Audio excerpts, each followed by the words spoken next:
नमस्कार। आप सभी का इस कार्यक्रम में हार्दिक स्वागत है। आप सभी को मध्य प्रदेश स्थापना दिवस की हार्दिक शुभकामनाएं। प्राचार्य मैम का मैं तहे दिल से स्वागत करती हूँ। हमारे आज की प्रमुख वक्ता मैम का भी। अब हम दीप प्रज्वलन की बेला को प्रारंभ करते हैं। इसके लिए मैं माननीय प्राचार्य महोदया एवं मेरे सभी अतिथियों को आमंत्रित करती हूँ कि वो आकर दीप प्रज्वलन करें। प्राचार्य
स्वागत बेला को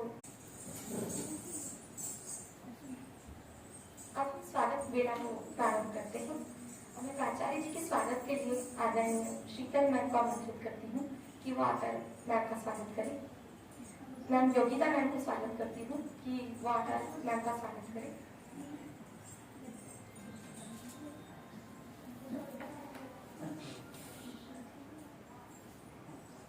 दूसरे चरण में मैं हमारी प्रमुख वक्ता के स्वागत की बात करती हूँ कि मैम सुचित्रा हरमन जी का स्वागत योगिता मैम करें।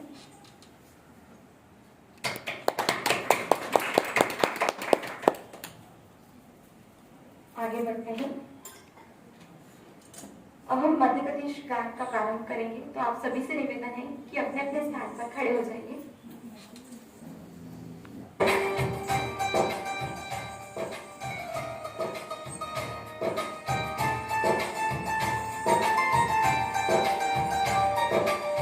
का दाता सबका साथी शुभ का ये संदेश है।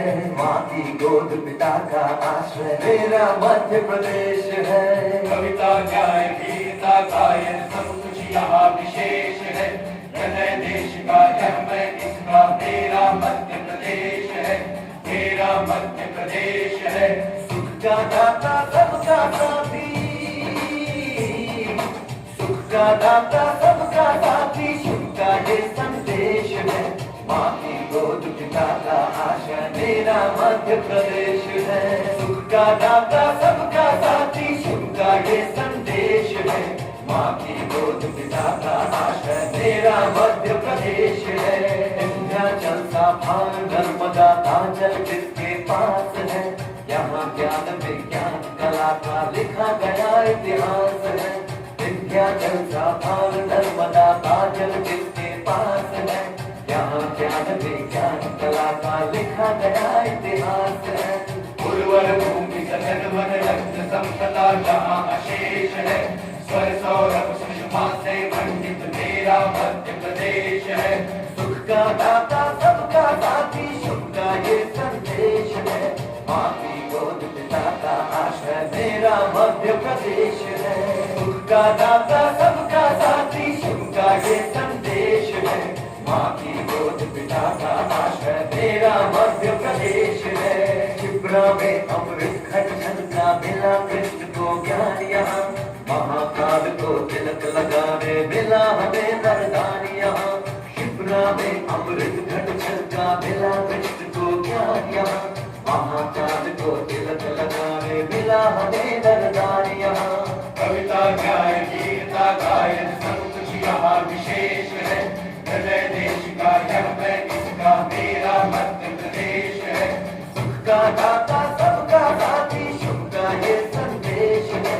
माँ की गोद में जाता आशा मेरा मध्य प्रदेश है। मेरा मध्य प्रदेश है, मेरा मध्य प्रदेश है। मेरा मध्य प्रदेश है, मेरा मध्य प्रदेश है। मेरा मध्य प्रदेश है। मेरा मध्य प्रदेश है।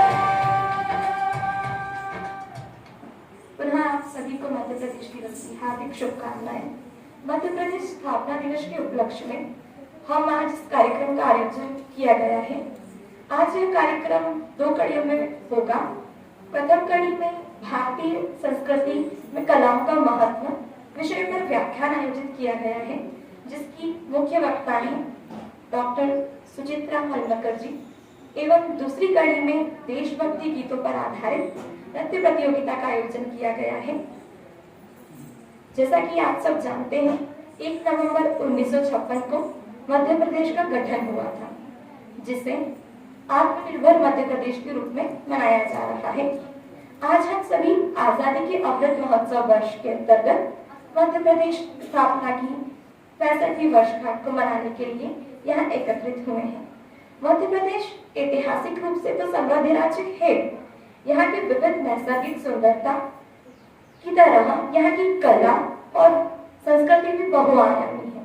मध्य प्रदेश की संस्कृति सीधे मायनों में अपने संगीत की असाधारणता और नृत्य की लय के लिए प्रसिद्ध है।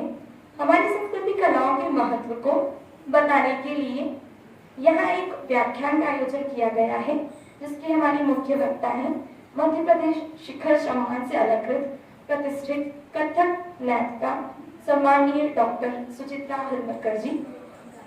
अब मैं मैम का परिचय देने के लिए अपनी साथी निधि से निवेदन करूंगी कि वो मैम के बारे में कुछ शुभ वचन कहें। धन्यवाद निकिता दीदी। आप सभी आदरणीय जनों का नमस्कार। आप सभी का इस व्याख्यान में बहुत बहुत स्वागत है, वंदन है। आज के हमारे इस व्याख्यान के मुख्य वक्ता है सम्माननीय डॉक्टर सुचित्रा हलमकर जी, जो कि कथक के रायगढ़ घराने के प्रतिनिधि कलाकार हैं। देश के सभी प्रतिष्ठित मंचों पर आपने अपने नृत्य प्रदर्शन से दर्शकों को अभिभूत किया है। रायगढ़ की दुर्लभ कठिन बंदिशों की निकासी आप अत्यंत सहजता से करती हैं तथा रायगढ़ नरेश राजा चक्रधर सिंह की अप्रचलित रचनाओं को प्रयोग के माध्यम से कथक जगत में लोकप्रिय करने हेतु आप सतत प्रयत्नशील हैं। उत्कृष्ट नृत्यांगना के साथ आप एक दक्ष नृत्य निर्देशक एवं श्रेष्ठ गुरु भी हैं। नृत्य के साथ आप समाजशास्त्र में भी स्नातकोत्तर प्राप्त हैं। संस्कृति विभाग मध्य प्रदेश शासन के कार्यकारिणी की आप 2 वर्षों तक सदस्य रही। नृत्य के शोध के लिए आपको भारत सरकार की जूनियर फेलोशिप प्राप्त है।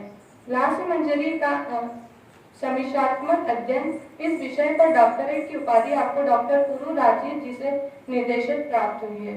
आपने कई राष्ट्रीय अंतर्राष्ट्रीय शोध पत्रिकाओं में नृत्य संबंधी लेख लिखे हैं तथा कई राष्ट्रीय स्तर की कार्यशाला एवं संगोष्ठियों में आपका विषय विशेषज्ञ के रूप में आमंत्रित किया गया है।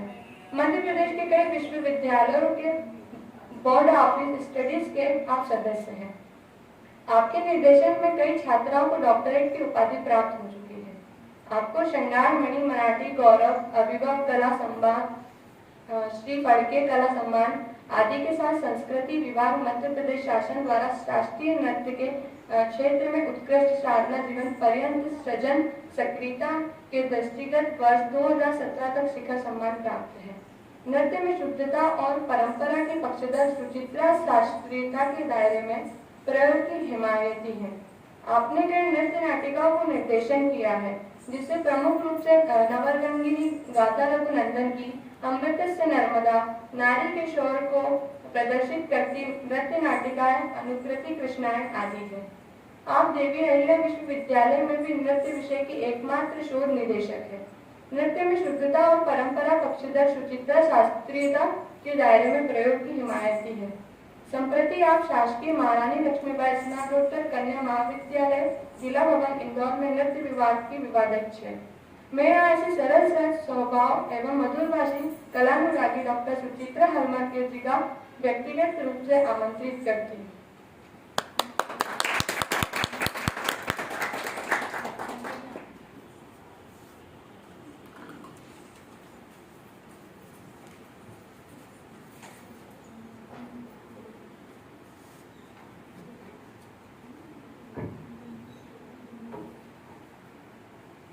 परम आदरणीय प्राचार्य महोदय, यहाँ उपस्थित एनएसएस के इंचार्ज डॉक्टर योगिता पंडित, डॉक्टर शीतल ब्रह्मणे,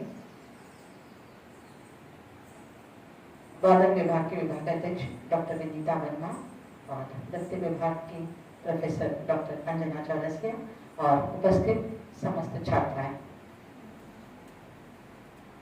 26 जनवरी 1950 को भारत का संविधान लागू हुआ और 1956 में जब राज्यों का पुनर्गठन हुआ उस समय 1 नवंबर 1956 को मध्य प्रदेश राज्य की स्थापना हुई थी और तभी से स्थापना दिवस के रूप इस दिन को स्थापना दिवस के रूप में मनाया जाता है।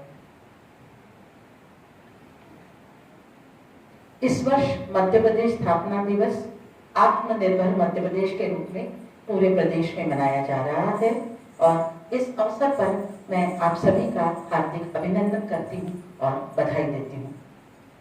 मध्य प्रदेश देश का हृदय स्थल है, साथ ही यह हमेशा से संस्कृतियों का संगम स्थल रहा है। मध्य प्रदेश में विविध नैसर्गिक सुंदरता है, उसी तरह से यहाँ की संस्कृति और कला भी बहुआयामी है। मध्य प्रदेश में संस्कृति और कला के लिए जितना काम हो रहा है उतना प्रदेश के अन्य किसी भी उतना मध्य प्रदेश के देश के किसी भी प्रदेश में नहीं हो रहा है और ये मध्य प्रदेश की सांस्कृतिक गतिविधियों के बारे में मैं आज यहाँ पर चर्चा करूंगी, पर उसके पूर्व मैं भारतीय संस्कृति और कलाओं का समाज में क्या महत्व है उसके बारे में भी थोड़ा सा आपके सामने कुछ बोलना चाहूंगी। भारतीय संस्कृति एवं सभ्यता विश्व की सबसे प्राचीन और समृद्ध संस्कृति और सभ्यता है। इसे विश्व की समस्त संस्कृतियों की जननी कहा गया है। अन्य देशों की संस्कृति समय के साथ नष्ट हो गई, किंतु भारत की सभ्यता और संस्कृति आदिकाल से ही अपनी परंपरा को कायम रखते हुए आज भी अस्तित्व में है। संस्कृति का साधारण जो शाब्दिक अर्थ है वो है संस्कार, परिष्कार, शुद्धि। किसी भी देश की या जाति की या समुदाय की आत्मा होती है उसकी संस्कृति। संस्कृति से समाज के उन समस्त संस्कारों का बोध होता है जिनके माध्यम से वह अपने आदर्शों, जीवन मूल्यों आदि का निर्धारण करता है। हमारी भारतीय संस्कृति में कलाओं का हमेशा से ही एक विशिष्ट स्थान रहा है, क्योंकि किसी भी देश के समाज के विकास में कला एक महत्वपूर्ण योगदान देती है। यूं तो कला के मूल्यांकन के लिए कोई भी निश्चित मापदंड नहीं है, ना ही कला का विस्तार, कला की गहराई, कला का सौंदर्य बोध, कला के आनंद की कोई भी सीमा है। ये सब निस्सीम है। समाज आज कितनी भी वैज्ञानिक उन्नति कर ले, कितनी भी औद्योगिक रूप से वो उन्नति कर ले, किंतु वह कला विहीन है, यदि संस्कार विहीन है तो वह समाज यांत्रिक ही कहलाएगा। कला इन सभी तत्वों की संवाहक होने के साथ साथ आनंददायी और मनोरंजन भी है। इसीलिए कला व्यक्ति से जुड़कर समाज और राष्ट्र को भी जोड़ती है।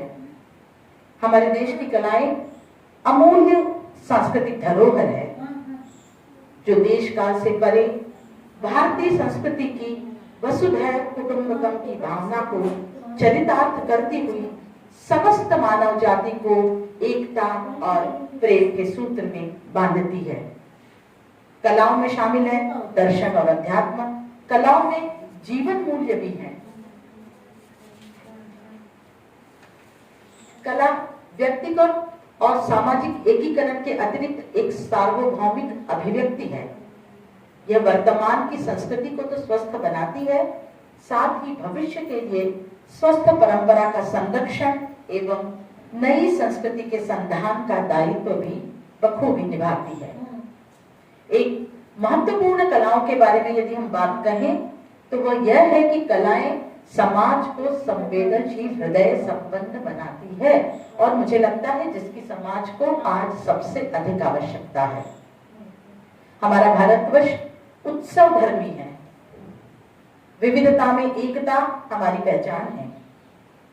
भारत में अनेक प्रांत हैं, हर प्रांत की अपनी भाषा है, बोली है, हर प्रांत के अपने त्योहार है, रीति रिवाज है, पहनावा है, किंतु इतनी विविधताओं के होते हुए भी हम सब एक हैं और उसके पीछे हमारी सनातन धर्म संस्कृति के संस्कार हैं और हमारी राष्ट्रीयता की मूल भावना है जो इतने विविध रंगों में भी हमें एक रंग में बांध कर रखती है। इसी तरह विभिन्न सांस्कृतिक कलाएं हैं, सभी भिन्न भिन्न हैं, किंतु सभी कलाओं की मूल भावना जो है वो एक है, उनका उद्देश्य एक है, उनका ध्येय एक है और वह है सहज आनंद की प्राप्ति और आत्मा का परिष्कार। भारत के विभिन्न प्रांत हैं और उन विभिन्न प्रांतों के अपने अपने लोक नृत्य हैं, अपने अपने लोक गीत हैं और उन सभी में लोक का सहज उत्साह, सरलता और दैनंदिन जीवन की झलक हमें मिलती है। किंतु इसके बाद भी वे सब सहज आनंद और उत्साह का ही प्रदर्शन करती हैं। एक बात विशेष रूप से बताना चाहूंगी कि सारी ही जो लोक कलाएं हैं वही आगे चलकर हमारी शास्त्रीय कलाओं का आधार बनी है। सबको मालूम होगा कि भारतीय शास्त्रीय संगीत और नृत्य भारत में ही नहीं पूरे विश्व में अपनी छाप छोड़ चुका है। विदेशों में हमारे संगीत नृत्य का प्रचार प्रसार इस बात का द्योतक है कि हमारी मजबूत सांस्कृतिक विरासत इसे संपूर्ण विश्व ने अपनाया है। शास्त्रीय नृत्य संगीत में एक विलक्षण सौंदर्य है, एक ठहराव है, एक सुकून है। वह कलाकार के साथ साथ सुधी दर्शक को भी साधना के उस उच्च शिखर तक ले जाता है जहां आत्मा और परमात्मा का मिलन सहज संभव हो पाता है। भारत में 8 शास्त्रीय नृत्य शैलियां प्रचलित हैं। कथक, कथकली, भरतनाट्यम, मोहिनीअट्टम, ओडिसी, कुचिपुड़ी, सत्रिय और मणिपुरी। तो इन 8 शास्त्रीय नृत्यों के साथ आप नृत्य के कला जो भी बच्चे बैठे हैं वो सभी परिचित होंगे। तो लोक के सहज आनंद से उत्पन्न लोक नृत्य के विपरीत है ये शास्त्रीय नृत्य शैलियां और ये हमारे ऋषि मुनियों के गहन चिंतन का परिणाम है जो इसे सर्व सुखदायिनी विद्या के रूप में प्रतिष्ठित करना चाहते थे। शास्त्रीय नृत्य को प्राचीन काल में मार्गी नृत्य कहा गया है।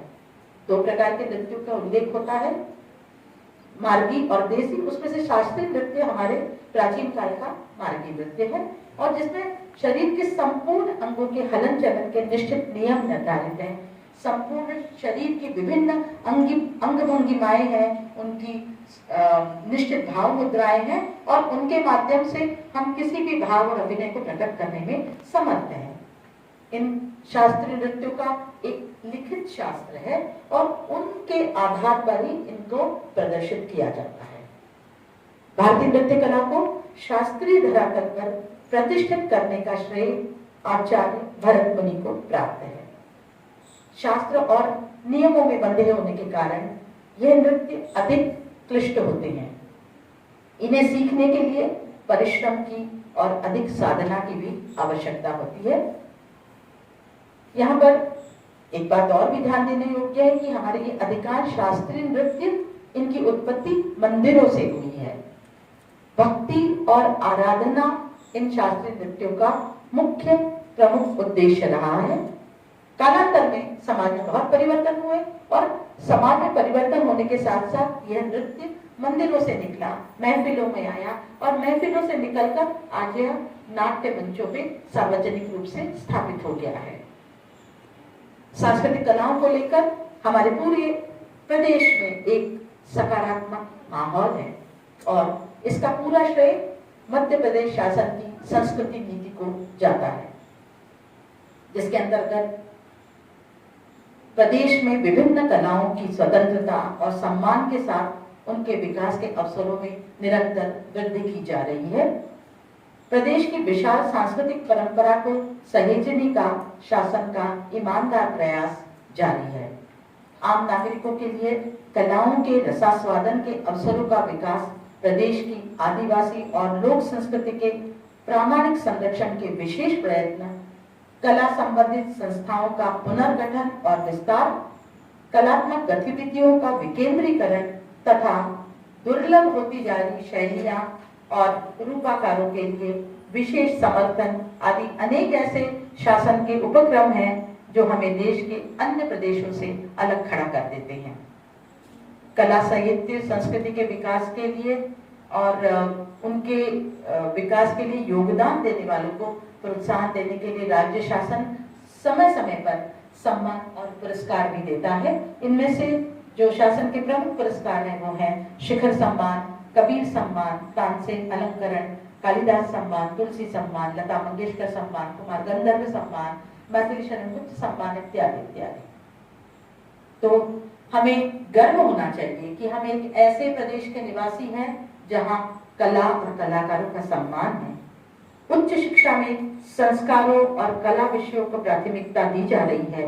मैं आज के इस शुभ अवसर पर यही कामना करती हूँ कि हमारे प्रदेश का चहुमुखी विकास हो, प्रदेश में कला रोजगार के अवसर बढ़े, ताकि आत्मनिर्भरता की दिशा में बढ़ते मध्य प्रदेश के कदमों को और मजबूती मिले। जय हिंद।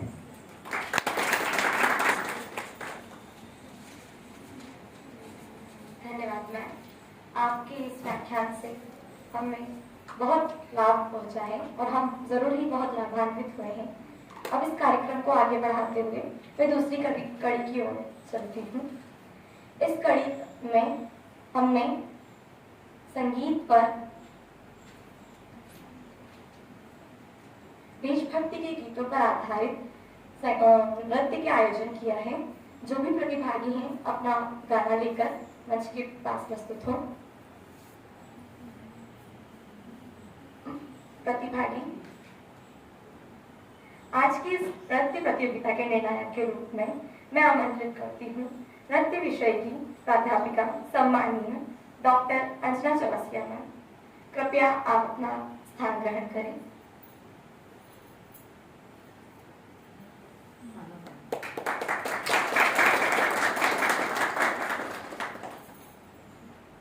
मैम ने गुरु डॉक्टर मानवी सिंह जी से नृत्य की शिक्षा प्राप्त की है, जिनके निर्देशन में मैम ने पीएचडी की उपाधि भी प्राप्त की है।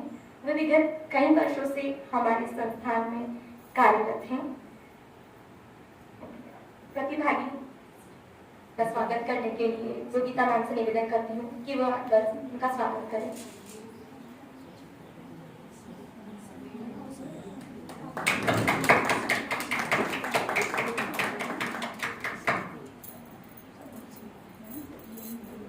पश्चात इस प्रतियोगिता के कुछ नियम हैं जो कि इस प्रकार हैं। गीत देशभक्ति या मंगल गायन ही होनी चाहिए। वेशभूषा गीत के अनुसार तथा शालीन होनी चाहिए। समय 2 से 3 मिनट का होगा और समय का कृपया विशेष ध्यान रखें। भवन मंच के पास प्रस्तुत हो अपना गीत लेकर।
निश्चित ही हमारा देश बहुत रंगीला है।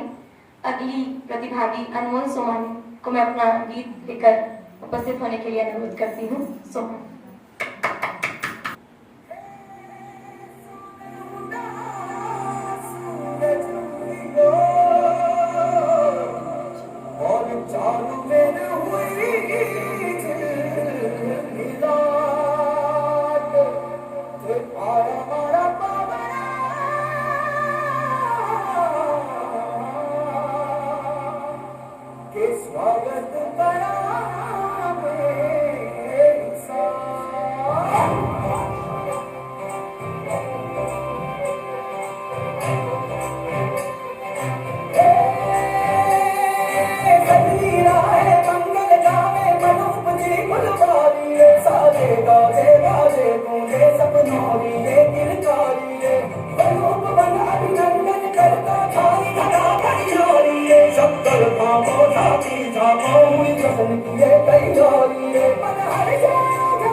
बहुत खूब। अगली प्रतिभागी का नाम है अंबिका मालवी। कृपया अपना गीत लेकर प्रस्तुत हों।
राष्ट्रीय गीत पर बहुत ही सुंदर प्रस्तुति, बहुत ही आनंदमय। अगली प्रतिभागी है साक्षी सोलंकी। कृपया मंच के पास उपस्थित हो।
कोई गम की आँच आने नहीं दूं, तुझ पे कोई गम की आँच आने नहीं दूं। कुर्बान मेरी जान तुझ पे शाद रहे तू, कुर्बान मेरी जान तुझ पे शाद रहे तू।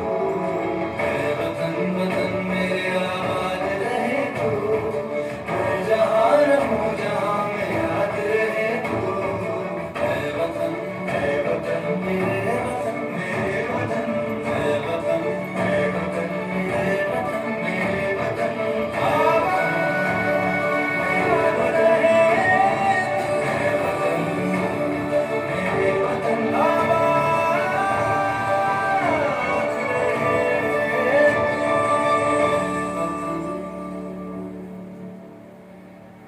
मेरे वतन।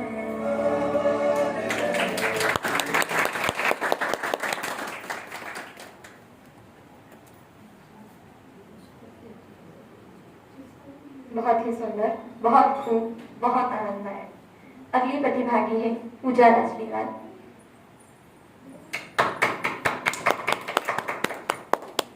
अभी हमने राष्ट्रीय गीत पर बहुत खूब प्रस्तुति देखी और अगली कड़ी में भी हम आशा करते हैं कि हमें बहुत आनंददायक प्रस्तुतियां देखने को मिलेंगी, जिसका हमें बेसब्री से इंतजार है।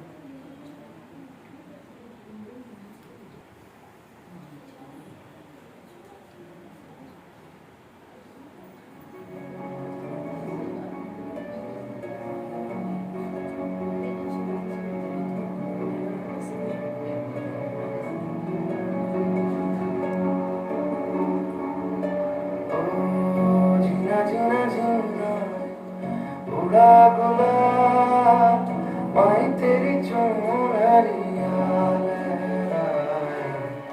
जीना जीना जीना रे उड़ा गुलाब, माही तेरी चुनरिया लहराए। रंग तेरी रीत का, रंग तेरी प्रीत का, रंग तेरी जीत का है लाई लाई लाई। रंग तेरी रीत का, रंग तेरी प्रीत का, माई तेरी चुनरिया लहराई। जब जब मुझ पे उठा सवार, माई तेरी चुनरिया लहराई। जी मारे उड़ा गुलाब, माई तेरी चुनरिया लहराई। आचार्य से निवेदन करूंगी कि वे आकर कुछ आशीष वचन हमें दें। आदरणीय प्राचार्य मैम।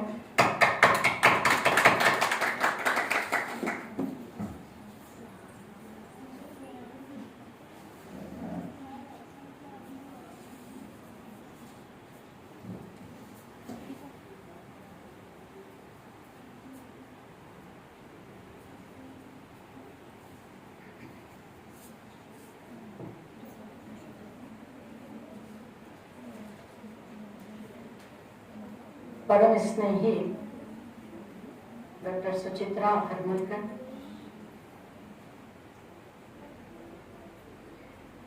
मेरी छोटी विनीता वर्मा, इस विभाग के सभी सम्माननीय प्राध्यापक और मेरे प्रिय छात्र, यद्यपि 1 नवंबर को मध्य प्रदेश स्थापना दिवस है, किंतु सुयोग से दीपावली अवकाश उसी दिन से प्रारंभ हो रहा है।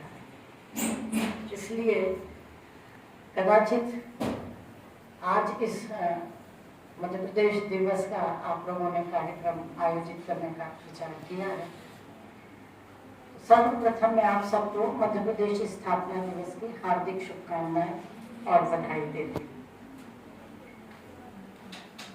वैसे तो जन्म लेने के लिए भारत भूमि ही परम सौभाग्य का लक्षण है। ये बहुत बड़ी बात है कि हम सबने विश्व में इतने भूखंड होने पर भी भारत भूमि पर हमने जन्म लिया है। ये हमारे बहुत से सुकर्मों का परिणाम है। बहुत अच्छे कर्म होंगे तो हमें मध्य प्रदेश में जन्म मिला। उसका कारण है, जिस भूमि को नर्मदा सिंचित कर रही है उससे ज्यादा पुण्य भूमि कोई नहीं है। आप सब अच्छी तरह जानते हैं नदियों के महत्व को। नदियों का जो महात्म्य है उसमें गंगा का बहुत ऊंचा स्थान है, इसमें कोई शक नहीं। लेकिन इसके बाद भी गंगा से भी यदि कोई पुण्य है, जो गंगा से भी ज्यादा पुण्य सलीला है, वो नर्मदा है। और नर्मदा का जल यदि आपने एक बार भी आचमन कर लिया है, एक बार भी, आचमन का अर्थ समझते हैं ना, ऐसे अंजुलि में जल लेकर और ऐसे पीने को आचमन करना कहते हैं। यदि एक बार भी आपने अपने जीवन में नर्मदा जल का आचमन किया है तो हजारों हजारों जन्म के पुण्य लाभ के बराबर है। तो क्यों नहीं हम इस बात पर विश्वास करें कि हमने यदि इस नर्मदा सिंचित भूमि में जन्म लिया है तो इस पूरे विश्व में जितनी भी योनियां हैं, जितनी भी योनियों में जन्म हुआ है उनमें हम सर्वश्रेष्ठ हैं। इसलिए हम सब परम सौभाग्यशाली। आप सब बच्चे जो हैं, पता नहीं कैसा साहित्य पढ़ते हैं, या पढ़ते भी हैं या नहीं पढ़ते हैं, जानने का प्रयास करते हैं या नहीं करते, मुझे नहीं मालूम। लेकिन मैंने ये जाना है कि नर्मदा का तट जो है बसने के लिए सर्वश्रेष्ठ तट है। आपने देखा है ना, जितनी भी संस्कृतियां जन्मी हैं, भी मैडम ने बहुत अच्छा सा बताया आप लोगों को पूरा, कि जितनी भी संस्कृतियां जन्मी हैं ये सब नदियों के तट पर जन्मी है। चाहे भारतीय संस्कृति हो चाहे पाश्चात्य संस्कृति हो। टेम्स नदी के किनारे, नील नदी के किनारे, अमेजन नदी के किनारे, ये सब नदियों के किनारे बसी हुई संस्कृतियां हैं। मिस्र की, रोम की, यूरोप की जो भी संस्कृतियां हैं, ये सब नदियों के किनारे बसी संस्कृतियां हैं। ऐसे ही भारत भूमि पर भी जो नदियों के तट पर बसी हुई संस्कृतियां हैं, उन संस्कृतियों में मध्य प्रदेश की संस्कृति इसलिए सर्वश्रेष्ठ है क्योंकि वह नर्मदा के तट पर जन्मी है। आप सब कला के अध्येता हैं, कला का शिक्षण ले रहे हैं, कला सीख रहे हैं। तो आप किसी भी कला को यदि पकड़ेंगे सीखने के क्षेत्र में तो अन्य कलाएं अपने आप चली आती हैं, उससे जुड़ कर चली आती। सब अन्योन्य आश्रित है, एक दूसरे में आश्रित है, एक दूसरे से गुथी हुई कलाएं हैं। यदि आपने नृत्य कला को अपने प्रशिक्षण का, अपने शिक्षण का विषय रखा है तो उससे जुड़ी गायन की कला, वादन की कला, ताल की कला, लय की कला, सब कुछ अपने आप चला आता है। उसमें आपको प्रयास करके आपको कुछ लाना नहीं पड़ता, वो अपने आप जुड़कर आता है। अभी मैं आप सबका नृत्य देख रही थी तो मैं आपके मैडम से यही बात कह रही थी कि जो व्यक्ति है जो इन कलाओं के प्रति थोड़ी सी भी अभिरुचि दिखलाता है तो उसमें जन्मजात प्रतिभा होती है। प्रतिभा कहीं बाजार में नहीं मिलती जिसको खरीदने जाना पड़ता। यदि ऐसा होता तो अंबानी और टाटा सब सारी कलाओं को कब का खरीद चुके होते। नहीं, खरीदने का इसमें कोई प्रश्न नहीं है। ये जो कलाएं हैं, ये कलाएं अंदर हैं, अंतर्निहित है, व्यक्ति के अंदर छुपी हुई है। इनको थोड़ा सा बाहर लाना पड़ता है और ये ईश्वर प्रदत्त होती है। प्रतिभा सदैव ईश्वर प्रदत्त होती है और उस ईश्वर प्रदत्त प्रतिभा के निखार और तराशने के लिए ही इन केंद्रों का, इन शिक्षण संस्थाओं का स्थान होता है, जहाँ पर इन कलाओं को निखारा जाता है, तराशा जाता है। और ये जो अंतर्निहित प्रतिभाएं हैं, ये ईश्वर प्रदत्त होती हैं। इसको अच्छी तरह समझिए। सब में नहीं होती, चाहकर भी नहीं होती, और व्यक्ति थोड़ा बहुत परिश्रम से सीख सकता है, लेकिन विशिष्टता का गुण उसी में होता है जिसको ईश्वर से पहले से मिला हुआ होता है। तो अभी मैं आप सबका ये देख रही थी तो बहुत आनंद आ रहा था, बहुत अच्छा लगा मुझे देखने में। कलाओं के प्रति मेरी अभिरुचि है, सारी कलाएं मुझे अच्छी लगती। मुझे आता नहीं है, लेकिन मुझे बहुत अच्छा लगता है देखना, उनको अनुभूत करना, उनको समझना। और आप लोगों ने एक कला के क्षेत्र में कदम रखा है, निश्चित रूप से बाकी अन्य कलाएं आप में स्वतः आती जाएंगी। आपको पता भी नहीं चलेगा कब आपके अंदर उन कलाओं का समावेश हो जाएगा। मेरा आप सबसे एक ही कहना है कि किसी भी कला को आप यदि सीखना चाहते हैं तो उसके प्रति साधना का भाव रखिए, व्यवसाय का भाव मत रखिए।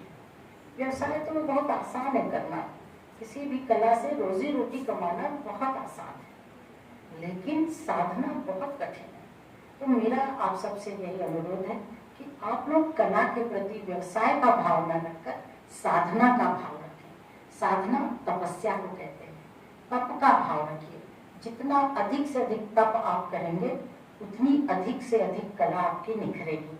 तो इसलिए आप लोग कला के साथ साधना को जोड़िए, व्यवसाय को कम करिए। व्यवसाय तो करना ही है, हर एक को जीवन में कुछ ना कुछ तो आजीविका के लिए चुनना ही है, लेकिन कला को आधार व्यवसाय का न बनाकर साधना का बनाएंगे तो निश्चित रूप से आप जिस किसी भी लक्ष्य को प्राप्त करने के आकांक्षी हैं, उसको जरूर प्राप्त करेंगे। आज आप सबने मुझे यहाँ बुलाया और मुझे अच्छा लगा कि आप सबके बीच में मैं कई वर्षों तक उपस्थित हुई हूँ आपके इस तरह के किसी कार्यक्रम में।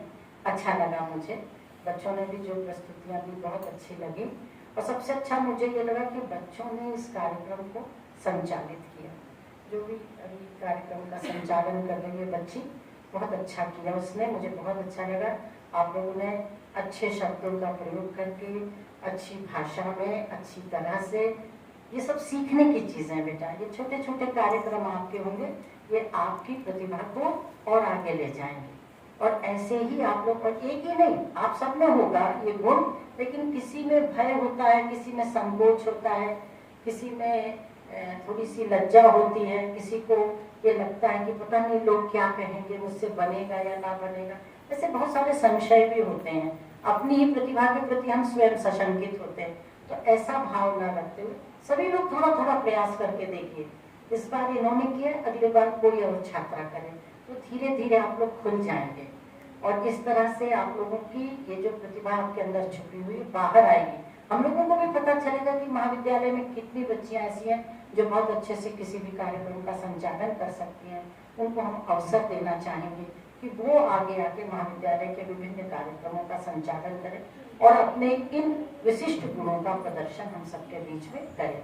आज आपके विभाग के द्वारा जो भी यह कार्यक्रम किया गया बहुत सुंदर है और प्रशंसा करने योग्य है। मेरा आप सबको बहुत बहुत मेरी शुभकामनाएं हैं कि आप लोग भविष्य में भी इसी प्रकार से सारे कार्यक्रम आयोजित करके और अपने गुणों का संवर्धन करेंगे। बहुत बहुत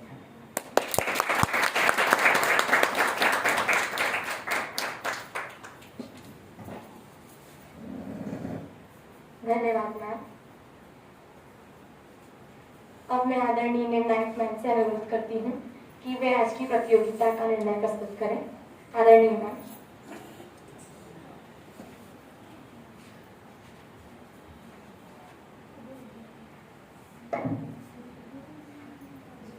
आदरणीय प्राचार्य मैडम एवं उपस्थित सभी प्राध्यापकगण, विद्यार्थी, आप सभी को मध्य प्रदेश स्थापना दिवस की बहुत बहुत शुभकामनाएं। आज समस्त बच्चों ने जो भी अपनी नृत्य की प्रस्तुति दी है बहुत ही सुंदर थी। क्योंकि मुझे निर्णायक के रूप में बनाया गया था तो निर्णय मुझे निकालना पड़ा। मैं बताना चाहती हूँ कि हमारी इस नृत्य प्रतियोगिता में तृतीय स्थान प्राप्त किया है साक्षी सोलंकी ने MA तृतीय सेमेस्टर। द्वितीय स्थान प्राप्त किया है अनमोल सोमानी MA फर्स्ट सेम। और प्रथम स्थान पर रही है Ambika Malviya MA first sem. धन्यवाद। आदरणीय प्राचार्य मैम, हमारी आज की मुख्य वक्ता डॉक्टर सुचित्रा हल्दरकर जी, हमारी अतिथि सुनीता वर्मा जी से निवेदन करती हूँ कि वे आकर प्रमाण पत्र वितरित करें।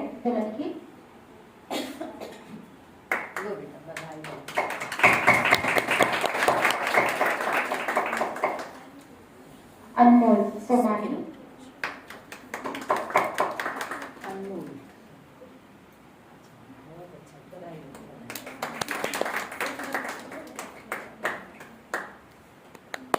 प्रथम स्थान प्राप्त किया है अंबिका मालवी।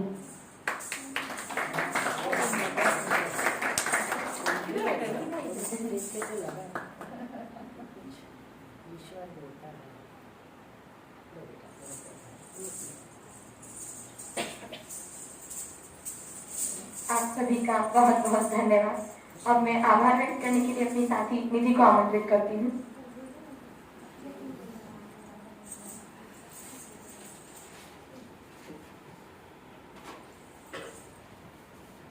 मैं आप सभी का हार्दिक आभार देती हूँ। हमारी डॉक्टर सुचित्रा हरमलकर जी, जिनके वक्तव्य ने हमें लाभान्वित किया। निर्णायक मैम डॉक्टर अंजना चौरसिया जी का, जिन्होंने निर्णायक की भूमिका निर्वहन किया, इसके लिए आप सभी का बहुत बहुत धन्यवाद। इस कार्यक्रम की सुंदर रूपरेखा के लिए राष्ट्रीय सेवा योजना का कार्यक्रम अधिकारी डॉक्टर योगिता मांडिक जी का बहुत बहुत धन्यवाद।